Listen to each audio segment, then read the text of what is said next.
akho mntu ungazuthandeka apha futhi kungekho mntu ungazocaceleka apha ebantwini.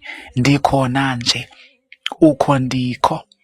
Izawuthi iphela le vidiyo phaa ekugqibeleni uzawube sowufundile indlela yoba wenza njani udibanise ntoni nantoni ukuze nawe ucaceleke ebantwini, ukuze nawe uthandeke ebantwini, ukuze nawe ubonakale njengomntu ebantwini. Kukudala abantu benibhalela besithi emfundini, kudala mani usinika usintyentya ngezinto zesimnyama, imigqwaliso, izinto zemimoya emdaka. Khawukusizame ngoku mfundini ngeento zentlahla nathi sicaceleke ebantwini, sibonakale ebantwini. Ndithi hayi Pholani, niyandazi nje ndiyanizama. Izawuthi iphela le vidiyo uzabe sowuyifundile ke ngoku indlela yoba wenza njani. So ndifuna ke ngoku wena uthathe ipeni yakho, uthathe incwadi yakho, uhambe nam ubukele le vidiyo ide iyophela.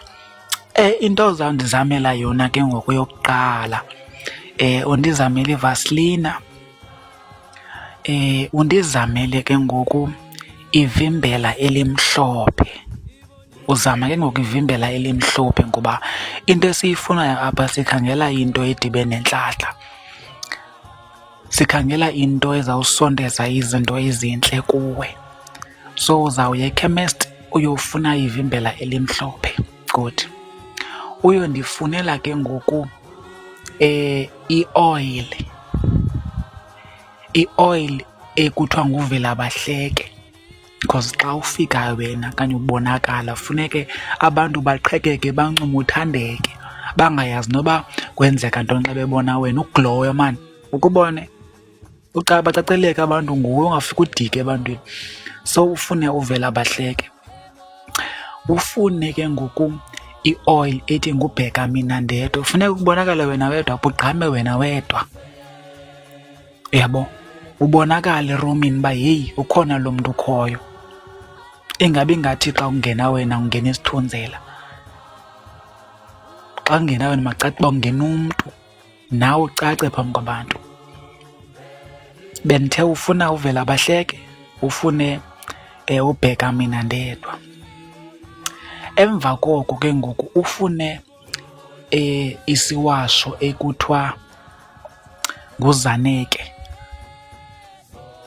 Ufune uZaneke. Emveni koba ufune uZaneke, ufune umkhando opink.